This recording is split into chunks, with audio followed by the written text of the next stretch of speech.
I'm Kieran Anderson, group publisher here at Applied Radiology. We're at RSNA, and I am thrilled to be joined by my friends from Cortex AI. I've got Dr. Susie Bash, who's the medical director at RadNet and also a chief medical officer here at Cortex, and Kyle Fry, the CEO of Cortex. Happy to be here. Welcome, both of you. Thanks for having us. Thanks for the welcome. Really happy to have you sitting in the Applied Radiology booth, and we're going to hear talk a little bit about NeuroQuant dementia and NeuroQuant the ARIA side of things. And so, where do we start? Let's start with what is the role of NeuroQuant in the evaluation of patients with memory loss in the area of in this area of disease-modifying therapies, as they say, for Alzheimer's disease. Susie, could you start there? Sure. You know, it's a really exciting time in the Alzheimer's landscape with the advent of disease-modifying therapy, first approved last July, actually 2023, and now a new one on the market space as well. So I've been using NeuroQuant in my clinical practice for the last 19 years.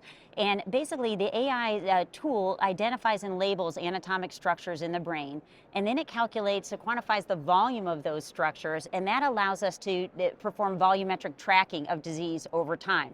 So it's a very useful technology. Our referring doctors, primarily neurologists, really like the tool. And now that we have disease-modifying therapy, there's actually enhanced roles for NeuroQuant. So it's actually a biomarker of disease activity at the baseline MRI before the patient goes on therapy. So what we know from like the Clarity AD trial is that if you catch patients really early, like the low tau state, they actually have better clinical outcomes on the disease-modifying therapy. And since tau PET really isn't reimbursable at this point in time, you can use NeuroQuant to assess disease severity. So if a patient comes in and you get NeuroQuant's done and their volumes are relatively well preserved, but their amyloid PET is positive, that's a patient, you know, essentially with Alzheimer's disease that would be an excellent candidate for disease-modifying therapy. What we know from the trial is that 76% of patients had no cognitive decline and 60% actually had cognitive improvement if you catch them at the early stage of disease. So it's another example of how time is brain, and NeuroQuant can be extremely useful.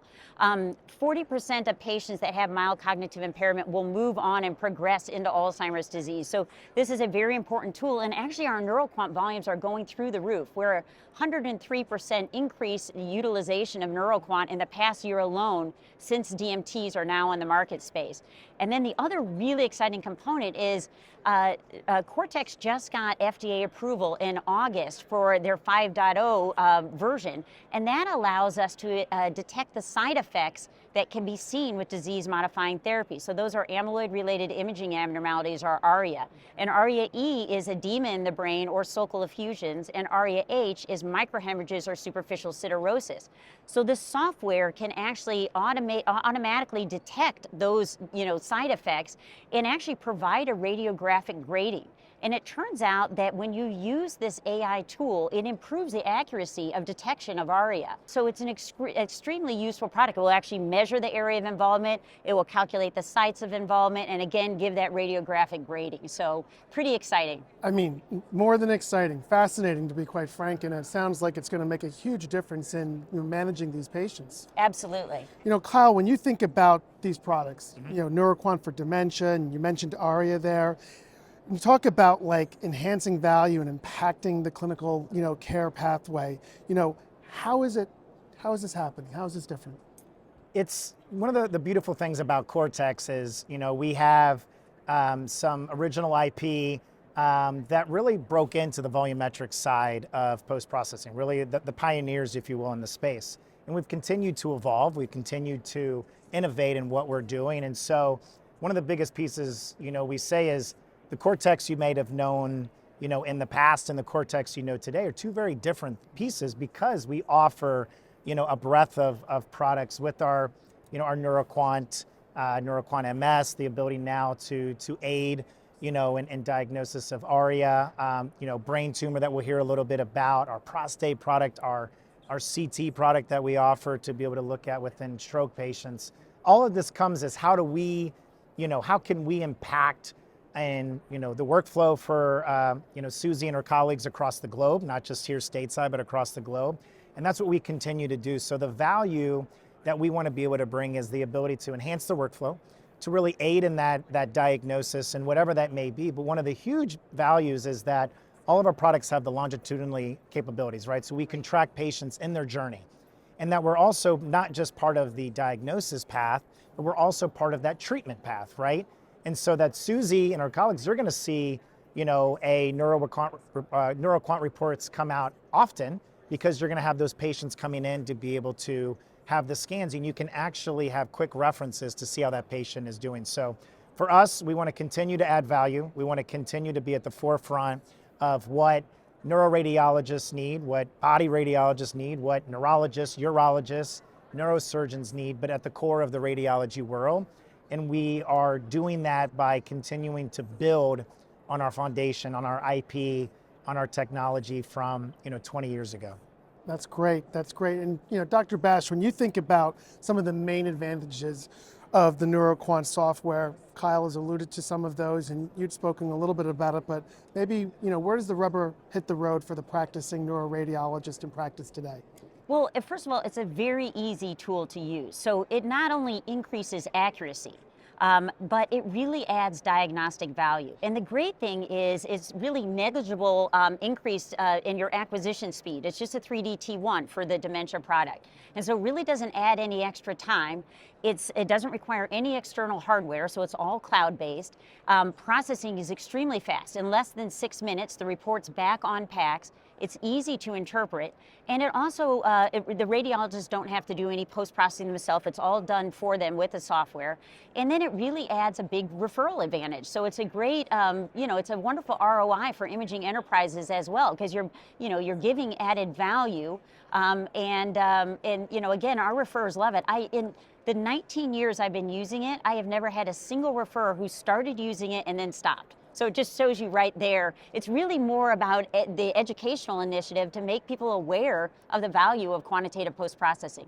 No, I think that's a really important point there, because at the end of the day too, it's not just your patients, but you're also serving other physicians, referring physicians, in this case, neurologists, I'm guessing, and others as well? Yeah, neurologists and geriatricians are really the primary referrers for the NeuroQuant Dementia product. Right, right.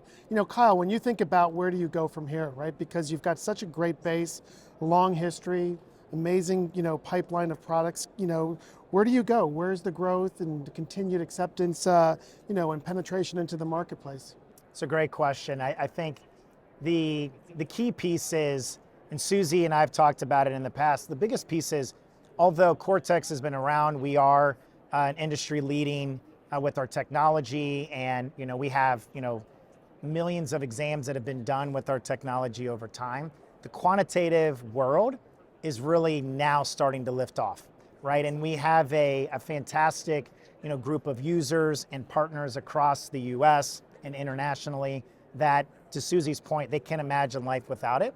But there's a large subset that aren't using quantitative imaging or aren't aware of not only just the NeuroQuant, but our MS, our ability again to look at and help in the diagnosis of ARIA, our other products. So it's really now about educating the market. Right. It's about making sure that those that have us that are really adopting the full breadth of products that we can offer, because we really are enhancing their journey and what they're doing for the patients, but as well as the patients. So it's about how do we grow that fantastic base that we have. And now you're really seeing a big forefront in the quantitative world and the AI coming together as whole.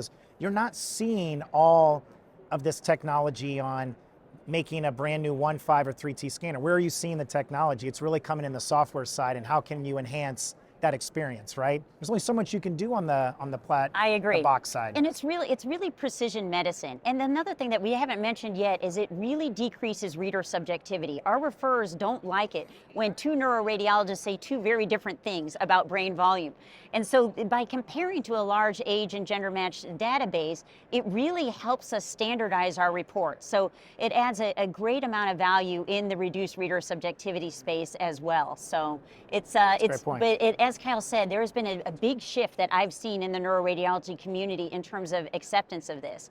And people are interested in using it. I personally think that it will be standard of care in the future, just because, truthfully, computers are really good at pattern recognition, and they do a great job with volumetrics. Right, right. Well, I don't know, do you have anything else you want to add to anything that Susie has said there, Kyle, before we I wrap think up? Susie's she's dead on those points. She's, you know, really been at the forefront herself, and to me, I think it speaks volumes to what Cortex does. That, you know, Susie has invested so much of her time to want to be part of the journey that we're on, but more importantly, she uses it thousands of times a year herself, right? And so it's just not one of those pieces where, you know, hey, I like the technology, I'll talk about it. Susie's out there using it on a daily basis, and our users are utilizing this, you know, 250,000+ times a year, which really, I think, points to the validity of what we're doing. But then also, you know, there's millions and millions of hundreds of millions of scans done. Also shows you how much opportunity for growth as well. So we're excited. You should be, and I can't thank you both for taking the time to sit down here with us here at Applied Radiology, here at our Cine, to talk about your NeuroQuant, software package for dementia and ARIA. Thank you both. Appreciate it, yeah. Thanks, Kieran.